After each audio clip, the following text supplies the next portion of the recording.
Sir, your champagne is ready. Garrett Whitmore III didn't even turn around. Did I ask you to speak? He raised one hand, silencing her like a dog. Then he smirked at his billionaire friends. Since this black girl is so good at carrying plates, maybe she can give me financial advice. His eyes turned cold. I've got $50 million, sweetheart. What should I do, open a savings account at the welfare office? His table roared with laughter. He waved a $100 bill in her face. Here's your tip in advance. Teach a billionaire how money works. A woman in pearls whispered, These people don't know their place. Felicia Turner stood frozen. Black woman, cheap uniform, surrounded by white billionaires. Alone. No one defended her. But here's what none of them knew. In 15 minutes, this black girl would expose a $50 million fraud on live television. And Garrett Whitmore? He would lose everything. The Meridian Club wasn't just a restaurant. It was a temple of wealth, perched on the 42nd floor of a Manhattan skyscraper, where the elevator required a membership card that cost more than most Americans earn in a year. Every Saturday morning, the same ritual unfolded. Wall Street titans gathered for what they called power brunch. 3 hours of champagne, lobster omelets, and deals that moved markets. The tables were draped in white linen. The silverware was actual silver. And the staff moved like ghosts, trained to be seen only when needed and never heard at all. On the wall, a massive screen displayed CNBC Live, stock tickers scrolling endlessly, a constant reminder that even while these men ate, their money was making more money. This was Garrett Whitmore's kingdom. At 58 years old, Garrett Whitmore III had built Whitmore Capital into a $12 billion hedge fund. Forbes called him a financial genius. CNBC called him a market oracle. He called himself inevitable. But those who'd been destroyed by him had other names. He was famous for hostile takeovers, buying struggling companies, loading them with debt, extracting millions in fees, then letting them collapse. Pension funds raided, small businesses bankrupted, thousands of jobs evaporated, all legal, all profitable, all utterly without conscience. His catchphrase, repeated so often it became a dark joke on Wall Street, money is the only language that matters. Today, Garrett sat at table 7 with 6 associates, 2 fund managers who laughed at every joke, a tech CEO seeking investment, a senator's wife collecting donations, her husband's aide, Bradley, taking notes, and Caroline Hayes, a 42-year-old fund manager who was the only one at the table who ever seemed uncomfortable with Garrett's cruelty. Garrett was talking about his latest obsession, Nexus Technologies. I'm telling you, he said, gesturing with his champagne glass, Nexus is the next Amazon. I said it on CNBC last week. Put everything you have into it. What he didn't tell them, what he would never tell them, was the truth. Garrett knew Nexus was rotten. He'd seen the internal reports. The SEC was circling. The company's accounting was fraudulent, its revenues fake, its collapse inevitable. But Garrett didn't care. Because Garrett was running a pump and dump. Every time he went on television and praised Nexus, the stock jumped 3 to 5%. And every time it jumped, Whitmore Capital quietly sold shares, $52 million worth over 8 months. He was cashing out while telling everyone else to buy in. By the time Nexus collapsed, Garrett would be rich. Everyone who trusted him would be ruined. That was the man waving a $100 bill in Felicia Turner's face. And Felicia? To everyone in that restaurant, she was invisible. Just another black woman in a black uniform, carrying plates and refilling water glasses. 28 years old, tired eyes, silent. No one knew her story. No one cared to ask. But Felicia Turner had secrets that would have shocked every person in that room. 3 years ago, she'd graduated from Columbia Business School, top 5% of her class. She'd been recruited by Goldman Sachs as a junior analyst, specializing in risk assessment and fraud detection. Her supervisors called her exceptional. Her future seemed limitless. Then her mother had a stroke. Ruth Turner, 58 years old, the woman who'd raised Felicia alone after her father left, collapsed one night in their Harlem apartment. The stroke left her partially paralyzed, unable to work, requiring round-the-clock care. The doctors said rehabilitation would cost $15,000 a month. Felicia had no savings, No family wealth, no safety net. She faced an impossible choice: keep her career or save her mother. She chose her mother. Felicia quit Goldman Sachs. She sold everything she owned. She moved back to Harlem, into a tiny apartment with a hospital bed in the living room, and she became a caregiver. Within 6 months, her professional contacts stopped returning calls. Within a year, it was like she'd never existed. Wall Street doesn't wait for anyone, especially not a young black woman with a gap in her resume and no connections left. So Felicia became a waitress. First at a diner in the Bronx, then a steakhouse in Midtown. And finally, 2 years ago, she landed at the Meridian Club, the best tips in the city if you could stomach the clientele. She could stomach it. She'd learned to make herself invisible, to absorb insults without flinching, to smile while men like Garrett Whitmore treated her like furniture. But she never stopped learning. Every night after her mother fell asleep, Felicia would pull out her laptop. She'd read earnings reports, analyze SEC filings, study market movements. It was the only thing that made her feel like herself, like the woman she used to be, before everything fell apart. And she paid attention to the men at the Meridian Club, especially Garrett Whitmore. For 2 years, she'd served his table every Saturday. She'd heard him brag about deals. She'd listened to him advise his friends on investments. She'd watched him take phone calls about Nexus Technologies, his voice low and urgent. 6 months ago, she'd started keeping notes. 3 months ago, she'd noticed the patterns, the TV appearances, the stock jumps, the quiet sales. 2 months ago, she'd pulled Nexus's SEC filings and found what she was looking for, the footnotes that everyone else ignored. Felicia Turner knew exactly what Garrett Whitmore was doing. She'd just been waiting for the right moment. There was one other person in that restaurant who knew Felicia's secret. Harold Brennan sat alone at a corner table, nursing a cup of coffee. 72 years old, white hair, kind eyes behind wire-rimmed glasses. He looked like someone's grandfather. He was, in fact, one of the most respected financial minds in America. Harold had spent 30 years as a professor at NYU's Stern School of Business. He'd consulted for the Federal Reserve. He'd trained a generation of Wall Street leaders. Now retired, he came to the Meridian Club every Saturday for the quiet and for the conversations with a certain waitress who knew more about markets than most of his former students. Harold had recognized Felicia's brilliance months ago. He'd watched her explain complex financial instruments using salt shakers and napkins. He'd tested her with questions that would stump MBA candidates. She'd answered every one. He'd asked her once why she was working as a waitress. She'd just smiled and said, "Sometimes the best view of the game is from the sidelines." Harold didn't push, but he understood. This woman was waiting for something, and now, watching Garrett Whitmore humiliate her in front of the entire restaurant, Harold Brennan realized the wait was over. The laughter at Garrett's table faded slowly, like ripples dying on still water. Felicia hadn't moved, hadn't spoken. She just stood there, holding the champagne bottle, her face unreadable. Garrett loved that. The silence.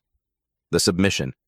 It confirmed everything he believed about the natural order of the world. No? He leaned back, grinning. Nothing? Cat got your tongue?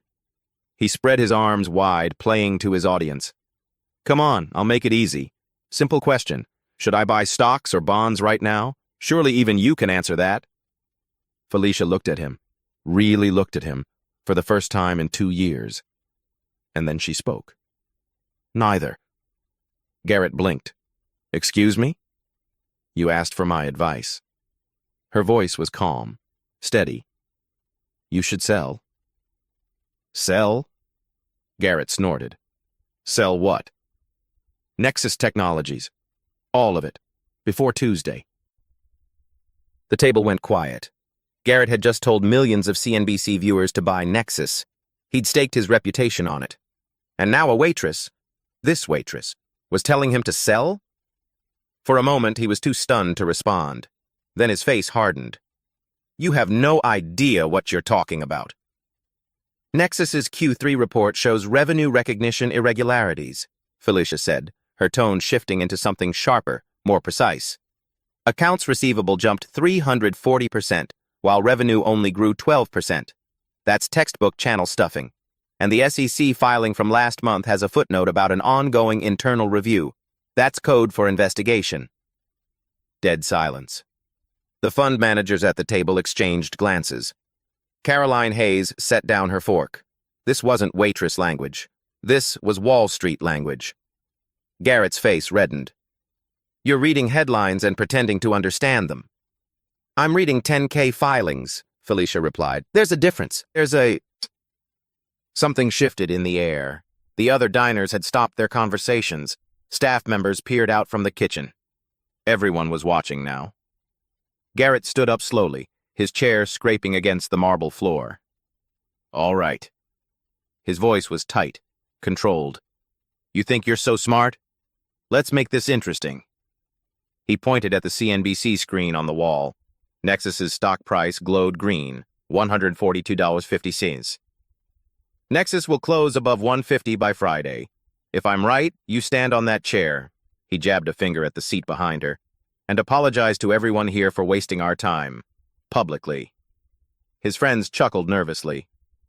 But if you're right, Garrett smiled, knowing she couldn't be. I'll write you a check for $100,000, donated to whatever charity you want. On camera. Deal? The room held its breath. Felicia's coworker, Derek, watching from near the kitchen, whispered urgently, Felicia, don't. But Felicia wasn't looking at Derek. She was looking at Garrett Whitmore, this man who'd spent 2 years treating her like she was less than human, who thought his money made him untouchable, who had no idea that she'd been studying him like a specimen under glass. Make it financial literacy programs, she said quietly, for underserved communities, and you announce it yourself, on CNBC. Garrett's grin widened. Done. They didn't shake hands. They didn't need to. Everyone in that restaurant had just become a witness, and Felicia Turner, the invisible waitress, had just made the most dangerous bet of her life. Felicia walked into the kitchen, her hands trembling slightly. She leaned against the cold steel counter, closed her eyes, and let the sounds of the restaurant fade away. What had she just done?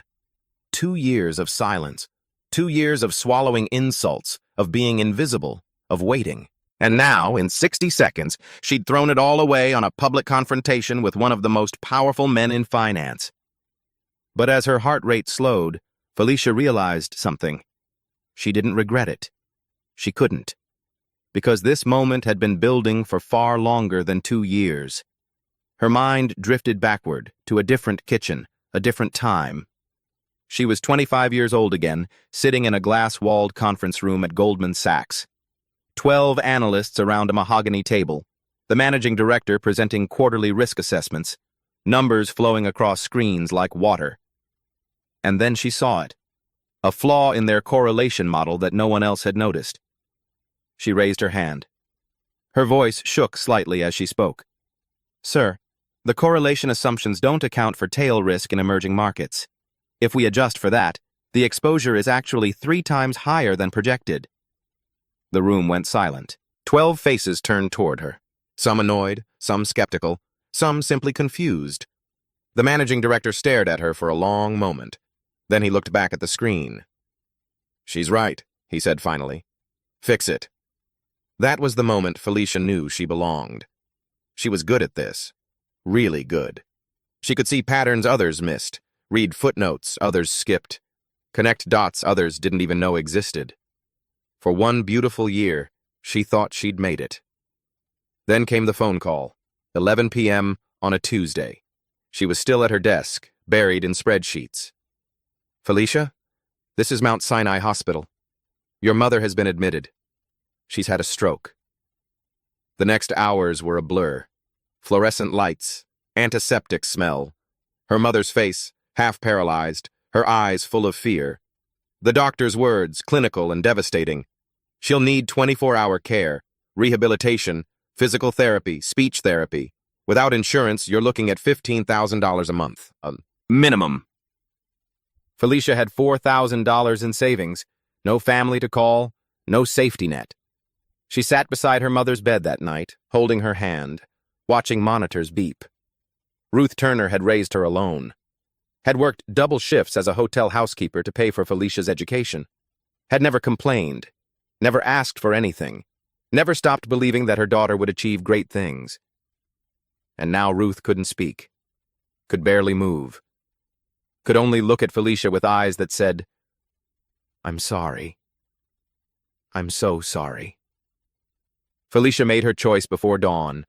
She resigned from Goldman Sachs that week, sold her apartment, moved back to Harlem, and she disappeared. That was 3 years ago. 3 years of feeding her mother, bathing her, doing physical therapy exercises in their tiny living room. 3 years of overnight shifts at diners, of rude customers and aching feet, and never enough sleep.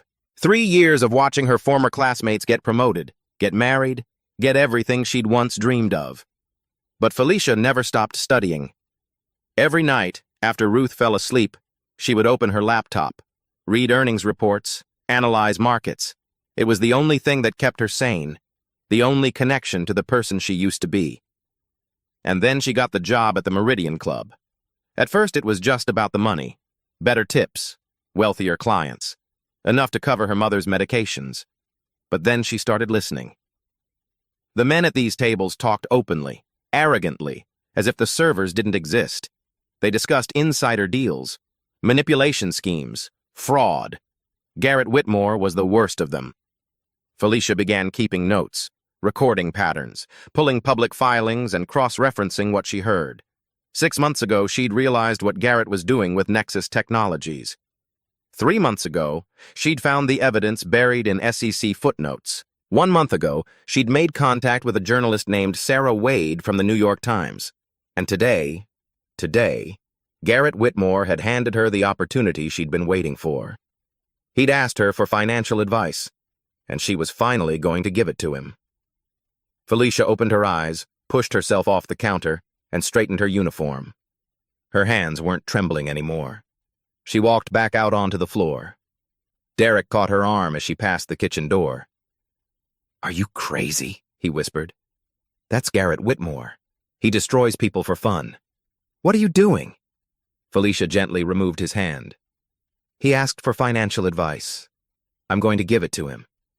Felicia, cover my tables for 15 minutes. Please." Derek stared at her like he was seeing a stranger, but he nodded. Felicia reached into her apron and pulled out a small notebook, worn, dog-eared, filled with 2 years of observations. Then she pulled out several folded papers, printouts of SEC filings she'd downloaded that morning. She'd been carrying them for weeks, waiting for exactly this moment. Felicia walked across the restaurant floor, not toward Garrett's table to serve, toward Garrett's table to present. The conversations around her faded. Diners looked up from their Eggs Benedict. Staff members froze mid-pour. Garrett saw her coming and smirked. "Oh, look, the financial advisor returns." He gestured grandly to his associates. "Everyone, pay attention. We're about to get educated." Scattered laughter. Felicia stopped at the edge of the table. She didn't smile, didn't flinch. When she spoke, her voice had changed. No longer the soft, deferential tone of a server.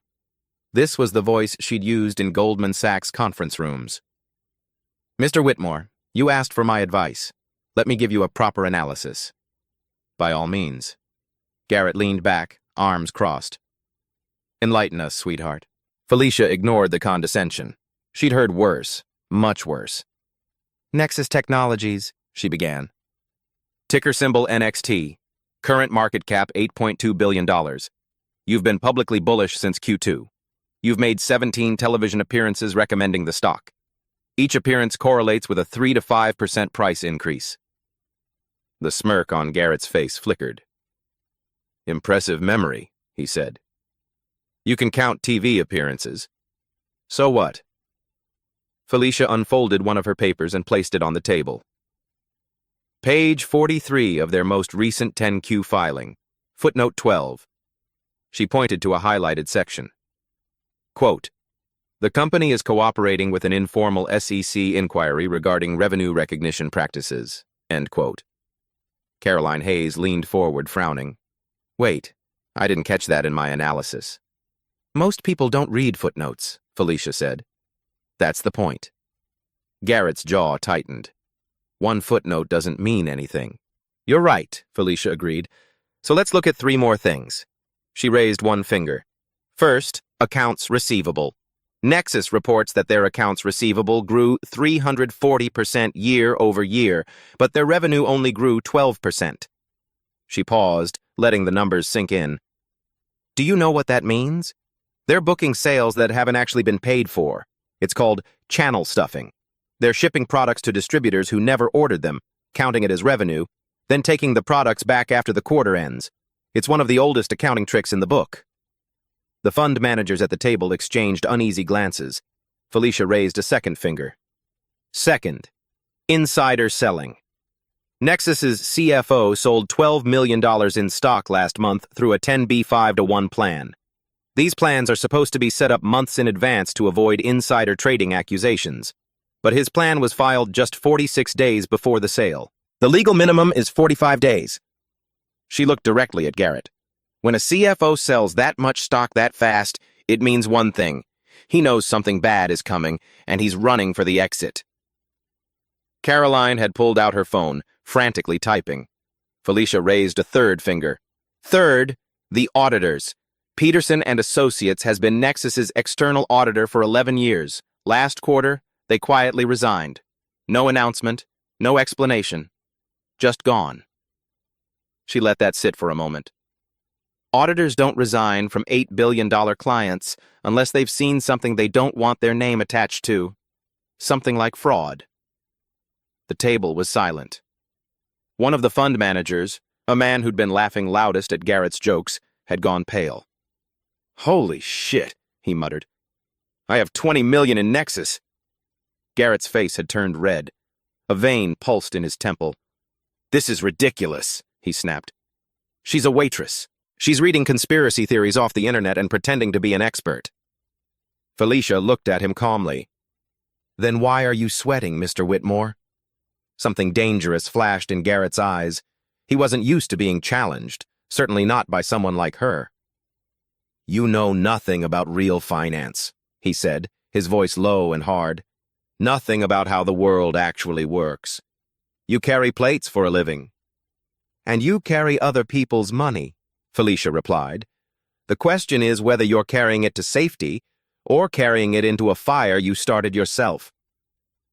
From the corner of the restaurant, Harold Brennan watched with quiet satisfaction. He'd always known Felicia was exceptional. Now everyone else was about to find out. Caroline stood up abruptly. I need to make a call. She walked toward the exit, phone already pressed to her ear. Other diners had stopped pretending not to watch. Whispers rippled through the room. Garrett, sensing he was losing control of the narrative, made a desperate move. You know what? Let's settle this right now. He pointed at the CNBC screen. Pull up Nexus. Let's see what the real experts say. Philip, the manager, hurried to increase the volume. On the screen, Nexus's stock price held steady. 142,050. Green, stable, normal. Garrett spread his arms triumphantly. See? Nothing. You're full of... He never finished the sentence. Garrett's confidence swelled. The stock was fine. The screen proved it. This waitress had just embarrassed herself in front of everyone who mattered. As I was saying, he continued, louder now, playing to the room, this is what happens when people who don't belong try to pretend they understand things beyond their station. He stood up, buttoning his jacket, preparing to deliver the killing blow. Let me explain something about the real financial world, sweetheart. He gestured expansively. I've made more money before breakfast than you'll make in your entire life. I've advised presidents. I've moved markets. I've built an empire. He stepped closer to Felicia, towering over her. And you? You move plates. You refill water glasses. You exist to serve people like me. That's the natural order of things. That's how the world works. And no amount of Googling financial terms in your sad little apartment is going to change that. A few nervous chuckles from the room, but fewer than before. Something had shifted. Garrett didn't notice. So here's my advice to you, he said, his voice dripping with contempt. Go back to the kitchen, finish your shift, and never embarrass yourself like this again. Felicia didn't move. Are you done? She asked. Garrett blinked. Excuse me? I asked if you're done. Because I have a few more things to say. The room held its breath. Where did you go to school? Garrett demanded. Community college? Online degree? Let me guess. You watched some YouTube videos about investing and now you think you're Warren Buffett. Columbia, Felicia said quietly. MBA, class of 2019, top 5%. Silence. Bullshit, Garrett said. Call them. Before Garrett could respond, a voice came from across the restaurant. She's not lying. Harold Brennan rose slowly from his corner table. His presence immediately commanded attention. There was something about his bearing that signaled authority. Who the hell are you? Garrett snapped. Harold Brennan, former chair of the finance department at NYU Stern, consultant to the Federal Reserve from 2008 to 2015. He walked toward Garrett's table with measured steps. I've trained hundreds of analysts in my career. I can count on one hand the number who truly understood markets at an intuitive level. He stopped beside Felicia. She's one of them. Murmurs rippled through the restaurant. People recognized the name.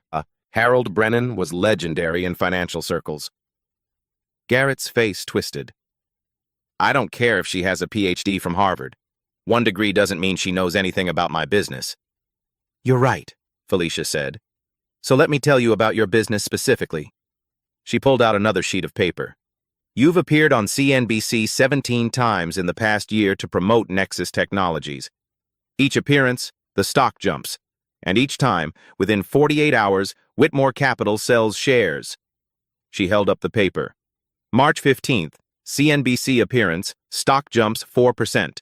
March 17th, Whitmore Capital sells 200,000 shares. April 3rd, another appearance, stock jumps 3%. April 5, another 150,000 shares sold. She looked at him. The pattern repeats 7 times. That's not analysis, Mr. Whitmore, that's pump and dump. Garrett's face went white. Those are normal rebalancing transactions, he said quickly. Standard portfolio management. Rebalancing means buying and selling, Felicia replied. You've only sold $52 million worth in 8 months, while telling everyone else to buy. Caroline had returned from her phone call. She stood frozen near the entrance, staring at Garrett with a new expression. Not discomfort anymore. Horror. Is this true? She asked. Garrett, tell me this isn't true. It's slander, Garrett snarled. She's making it up. I'll sue her into oblivion. For what? Felicia asked. Reading public SEC filings out loud? Another diner, a man in his 60s who'd been listening intently, stood up. I bought Nexus because of your recommendation, he said, his voice shaking. I put my retirement savings into it. Are you telling me you were selling the whole time? Garrett pointed at Felicia. This woman is nobody. She's a waitress with a chip on her shoulder. You're going to believe her over me? I'm going to believe the SEC filings, the man said. He sat back down, pulling out his phone. The room was fracturing. Garrett could feel it. His allies retreating. His authority crumbling. He made one last attempt. Even if any of this were true, which it isn't, it doesn't matter. By Friday, Nexus will be at 160. The stock is solid. The company is sound. And you, he jabbed a finger at Felicia, will be standing on that chair, apologizing to everyone here. Felicia tilted her head slightly. You're that confident? I don't lose. Ever. Felicia nodded slowly. You know who else said that? Every person whose company you destroyed on the way up. The pension funds you raided. The small businesses you bankrupted. They all thought they wouldn't lose either. Garrett's eyes narrowed. Business is war. The weak lose. That's not my fault. No, Felicia agreed. But what happens next will be. Garrett opened his mouth to respond, and then every phone in the restaurant buzzed at once. The fund manager at Garrett's table looked down at his screen. His face went gray. Oh my God, he whispered. All eyes turned to the CNBC screen on the wall. A red banner had appeared at the bottom. Breaking. SEC announces formal investigation into Nexus Technologies. Trading halted. The anchor's voice filled the silent room. In a stunning development, The Securities and Exchange Commission has announced a formal investigation into Nexus Technologies for suspected accounting fraud and securities violations. The stock price on screen was frozen, $142.50. But everyone understood, that when trading resumed, Nexus wouldn't be worth half that. Maybe not even a quarter. Felicia Turner looked at Garrett Whitmore. "Still confident?" she asked. For a moment, nobody moved. The CNBC anchor kept talking, but her words seemed to come from very far away. Numbers scrolled across the screen. Expert analysts appeared in small boxes, looking grave. None of it mattered. Everyone in the restaurant understood exactly what had just happened. The waitress had been right. The fund manager at Garrett's table, the one who'd laughed loudest at his jokes, who'd put $20 million into Nexus, stood up so quickly his chair crashed backward. "I'm ruined," he said, his voice cracking. "I'm completely ruined. I put everything into Nexus, because you told me to." Garrett's mouth opened, but no words came out. This is a coincidence," he finally managed. "The timing, is it a coincidence?" Felicia asked. Her voice was calm, almost gentle. "I told you to sell before Tuesday. Today is Saturday. You had 3 days. You chose to bet against me instead." Caroline Hayes walked toward the table, her phone still in her hand. Her face was pale, her expression hard. "I just called my office," she said. "We're pulling every cent from Whitmore Capital, effective immediately. This is a disaster, Garrett." "Caroline, wait. Don't." She held up her hand. "Just don't." Garrett reached toward her, but she stepped back as if he were contagious. The phones hadn't stopped buzzing. All around the restaurant, wealthy diners were calling their brokers, their lawyers, their financial advisors. Voices overlapped in a rising tide of panic. "Sell everything! How much exposure do we have? Get me out of Nexus now!" A woman stood up, her face flushed with anger. "I bought 200,000 shares last month. You said it would double." "My clients trusted your recommendation," another man shouted. "They trusted you." Garrett spun in a slow circle, watching his world collapse. The people who'd laughed at his jokes 5 minutes ago wouldn't meet his eyes. The associates who'd flattered him for years were already distancing themselves. Bradley, the senator's aide, was speaking urgently into his phone. "The senator needs to issue a statement immediately. Complete distance from Whitmore." "No, he never endorsed any investments." "Yes, I understand." The senator's wife had vanished entirely. In the middle of the chaos, Felicia Turner stood perfectly still. Derek had emerged from the kitchen. He was staring at her like he'd never seen her before. "She called it," someone said, loud enough for the room to hear. "The waitress called it, to the minute." "Who is she?" another voice demanded. Harold Brennan had returned to his seat. He watched Felicia with quiet pride, the student he'd never officially taught, proving everything he'd suspected about her.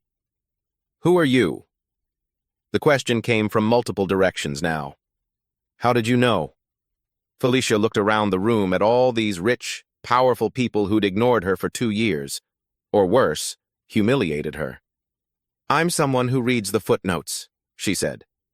Then she turned back to Garrett Whitmore, who stood frozen at the center of his collapsing universe. "Our bet," she said simply. "Nexus won't be above 150 by Friday. You owe $100,000 to financial literacy programs." Garrett's face twisted with rage. "This isn't over," he hissed. Felicia almost smiled. "No," she agreed. "It isn't." Garrett Whitmore was a survivor. He'd built his career on ruthlessness, on finding angles, on never admitting weakness. Even now, with his investment thesis crumbling on live television, his mind was racing through escape routes. Deny everything, blame the SEC, call his lawyers, threaten to sue. He straightened his tie and forced his face into an expression of contempt. "So, you got lucky with one prediction," he said, loud enough for everyone to hear. "Markets are volatile. This means nothing. By next week, Nexus will recover, and you'll be a footnote in a story nobody remembers." He threw a handful of bills on the table. "We're leaving. Philip." He snapped his fingers at the manager. "Get my car." He turned toward the exit. "We had a bet, Mr. Whitmore." Felicia's voice stopped him. Nexus won't be above 150 by Friday. It won't be above 50 by Friday. You owe $100,000 to financial literacy programs. Garrett didn't turn around. Sue me. He took another step. I won't have to, Felicia said. The SEC will do much worse. Garrett froze. When he turned back, something had changed in Felicia's face. The calm professionalism was gone. In its place was something colder, harder. You know what's interesting, Mr. Whitmore? In all your years of destroying companies and ruining lives, you never bothered to learn the names of the people you hurt. They were just numbers to you, collateral damage. Garrett frowned. What are you talking about? Morrison Medical Supply. Small pharmaceutical distributor in New Jersey. You executed a hostile takeover in 2018, loaded it with debt, extracted $40 million in management fees, then let it collapse. 150 employees lost their jobs. Their pensions were wiped out. Garrett's expression flickered, just for a moment, with something like recognition. Then it was gone. I've done hundreds of deals. I don't remember every... The CEO fought you in court, lost everything, died of a heart attack 6 months later at 54 years old. His name was Thomas Morrison. Felicia's voice hadn't risen. If anything, it had gotten quieter. He was my mother's brother, my uncle. The room went completely silent. And my mother, Ruth Turner, was his business partner. She invested her life savings in Morrison Medical, every penny she'd earned in 30 years of cleaning hotel rooms. When you bankrupted the company, you bankrupted her. Felicia took a step toward Garrett. She had a stroke 6 months after my uncle died. The doctor said it was stress-induced. She lost the ability to walk, the ability to work, almost lost the ability to speak. Another step. I quit my job at Goldman Sachs to take care of her. I gave up everything. My career, my savings, my future. Because of what you did. And for 3 years, I've been serving you Eggs Benedict every Saturday while you talked about your deals 3 feet away from me. She was close to him now, close enough to see the sweat beading on his forehead. You never once looked at me long enough to wonder who I might be. Garrett's face had gone the color of old paper. That's just business. I didn't know. That's the point. Felicia's voice was steady as stone. You never know. You never care. To you, we're just numbers, just collateral damage, just people who don't matter. She looked around the room, at all the wealthy faces watching in stunned silence. But those numbers have names. Those names have families. And sometimes, those families remember. Caroline Hayes had her hand over her mouth. Her eyes were wet. My God, she whispered. Garrett, you destroyed her family. Garrett's mouth opened and closed. For the first time in perhaps his entire life, he had nothing to say. Felicia stepped back. You asked me for financial advice, Mr. Whitmore. You wanted me to teach you about money. She smiled, and there was no warmth in it at all. Lesson 1. Everything has a price, even arrogance. Garrett's survival instincts finally kicked in. This is entrapment. His voice cracked slightly, but he pushed through. You set me up. This whole thing, the bet, the questions, it's a setup. I'll have you arrested. For what? A voice asked from across the room. Answering your question? A woman stood up from a corner table, 40s, sharp suit, press credentials visible around her neck. Sarah Wade, New York Times. I've been investigating Whitmore Capital for 18 months. Garrett's face went slack. Felicia has been one of my sources, Sarah continued, walking toward the center of the room. She reached out a year ago with evidence of potential securities fraud. Everything she mentioned today, the pump and dump scheme, the insider selling, the accounting irregularities, I've verified independently through my own investigation. She pulled out her phone and held it up. And the SEC investigation that just broke? My story runs Monday morning. Front page. This conversation just gave me my opening paragraph. The room erupted in murmurs. Garrett pointed a shaking finger at Felicia. You planned this. All of it. Felicia met his gaze calmly. You planned to defraud millions of investors. I plan to stop you. We all have our goals. 2 years, Garrett sputtered. You worked here for 2 years just to listen, to learn, to gather evidence. Felicia nodded. You talked about your schemes 3 feet away from me every Saturday. You never noticed because you never see people like me. We're invisible to you. She paused. That was your mistake.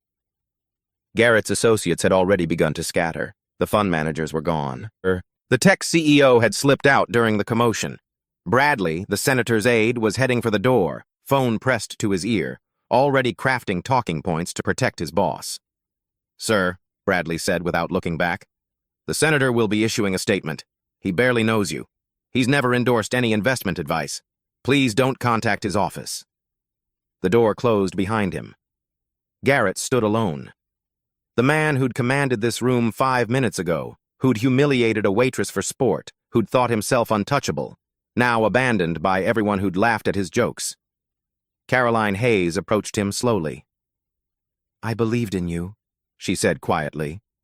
I defended you when people said you were ruthless. I thought you were just aggressive, competitive.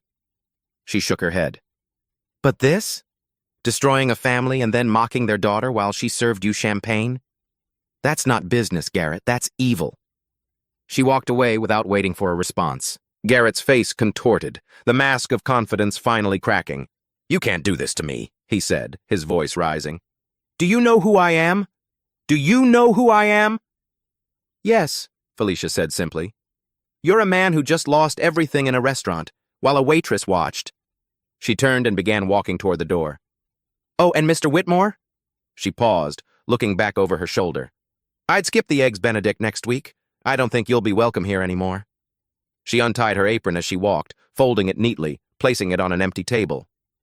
Derek caught up with her near the entrance. Felicia. He was looking at her like she was a stranger. Who are you?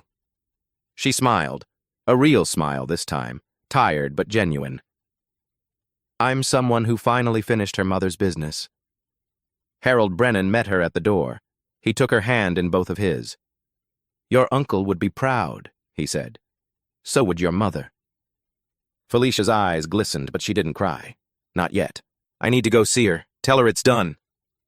She walked out into the Manhattan sunlight, leaving Garrett Whitmore standing alone in the wreckage of his empire. The invisible waitress had become visible at last. That evening, the video appeared online. Someone in the restaurant had recorded everything. The humiliation, the analysis, the revelation, the collapse. Within 3 hours, it had 5 million views. Within 12 hours, 50 million. The hashtag started organically, Waitress vs. Billionaire. Then came others, Had Justice for Morrison, Felicia Turner. Read the footnotes. By Sunday night, Felicia's face was on every news channel in America. The headlines wrote themselves, Waitress destroys billionaire with his own SEC filings. The server who predicted the Nexus crash, to his face. Garrett Whitmore exposed, how a Harlem woman took down Wall Street's biggest fraud. Monday morning, Sarah Wade's article dropped.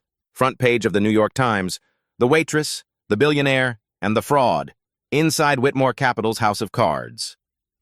The story detailed everything. The pump and dump scheme, the insider trading, the pattern of destruction stretching back decades. Morrison Medical Supply was just one of dozens of companies Garrett had gutted. Thousands of jobs lost. Billions in pension funds evaporated. Lives ruined by a man who'd never suffered a single consequence. Until now. When the markets opened Monday, Nexus Technologies resumed trading at $31 per share, a 78% collapse. Investors who'd trusted Garrett's advice lost everything. Whitmore Capital faced $2.3 billion in redemption requests within 48 hours. Clients fled. Partners resigned. The SEC subpoenaed records going back 15 years. By Tuesday evening, Garrett Whitmore III was arrested at his Hamptons estate. The charges: securities fraud, wire fraud, market manipulation. His mugshot appeared on every network. The man who'd worn $15,000 suits and waved $100 bills at waitresses now wore an orange jumpsuit and a number. Bail was set at $50 million. the same amount he'd bragged about to Felicia. 2 weeks later, a class action lawsuit was filed on behalf of Morrison medical supply victims and every investor who'd lost money following Garrett's fraudulent recommendations. 200 plaintiffs initially, then 500, then over 1,000. The settlement came faster than anyone expected, $52 million to affected employees and families. Garrett's personal assets were seized, his properties auctioned, his empire dismantled piece by piece. Felicia testified at the preliminary hearing. When she finished, the courtroom was silent. Several jurors were crying. At a press conference afterward, a reporter asked her, "What message would you send to other corporate predators?" Felicia thought for a moment. "There's always someone watching," she said, "and sometimes she's the one pouring your water." The clip went viral. Another 50 million views. The offers came flooding in after that. Goldman Sachs called first. They wanted to discuss her return to the industry.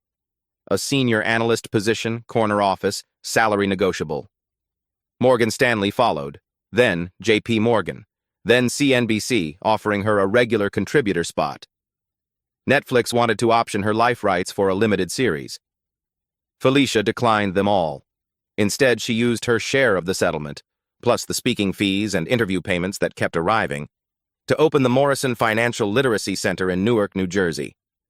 Free classes, free resources, financial education for people who'd been told their whole lives that money was too complicated for them to understand. The grand opening drew 200 people, local press, state representatives, Caroline Hayes, who'd become one of the center's largest donors after leaving Whitmore Capital. "You changed my perspective in that restaurant," Caroline told Felicia. "Let me help you change others." Harold Brennan became the center's volunteer advisor. At 72, he finally felt like he was teaching students who truly needed him. But the moment that mattered most to Felicia happened quietly, with no cameras present. She visited her mother in their Harlem apartment the evening after Garrett's arrest. Ruth was sitting up in bed watching the news coverage, tears streaming down her face. "They're saying, 'You're a hero,'" Ruth said slowly. Her speech had improved with therapy, but every word still required effort. Felicia sat beside her and took her hand. "I'm not a hero, Mom. Hero. I'm just someone who loved her family enough to learn how to fight." Ruth squeezed her daughter's fingers. "Tommy, your uncle, he always said—" "I know," Felicia's voice caught. "He said men like Whitmore never face consequences, that they're too big to fail." She pulled out a photograph from her bag. Thomas Morrison on the day Morrison Medical Supply opened, surrounded by smiling employees, full of hope for the future. She placed it on her mother's bedside table. "He was wrong, Mom. We made him wrong." Ruth smiled through her tears. The first real smile Felicia had seen in 3 years. "He can rest now," Felicia whispered. "And so can you." 6 months later, the Morrison Financial Literacy Center won national recognition for its impact on underserved communities. The waiting list for classes stretched into the hundreds. One afternoon, a young woman approached Felicia after a workshop. 19 years old, nervous, holding a sleeping baby. "Ms. Turner? I'm a single mom. I work 2 jobs. I never understood any of this money stuff. Everyone always made me feel stupid for asking questions." She hesitated. "Can you really teach someone like me?" Felicia smiled. "Someone like you is exactly who this is for. What's your name?" "Destiny." "Okay, Destiny. First lesson." Felicia leaned in. "Never let anyone tell you that money is too complicated for you to understand. That's a lie that rich people tell to keep you from asking questions. And asking questions is how you fight back." Destiny's eyes lit up. "Now," Felicia said, "let's start with the basics." There's one more scene to this story. 6 months after his conviction, Garrett Whitmore sat alone in a federal prison cell. 15 years, the judge had said. No parole. A guard dropped a package on his bed, a padded envelope, already opened and inspected. Inside was a copy of the Wall Street Journal. The headline on the front page, "Morrison Financial Literacy Center wins national recognition." Beneath the newspaper was a handwritten note on plain white paper. 2 words. "Still teaching. F." Garrett stared at it for a long time. Then he lay back on his thin mattress and stared at the ceiling, alone with the silence and the weight of everything he'd lost. He'd asked a waitress for financial advice to mock her. He should have listened. Because sometimes, the smartest person in the room is the one you never bothered to see.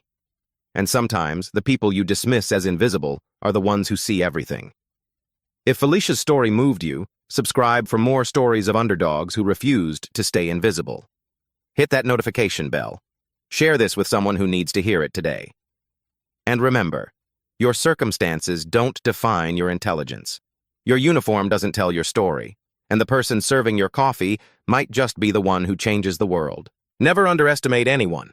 You never know who's watching, you never know who's waiting, and you never know who's ready to rise.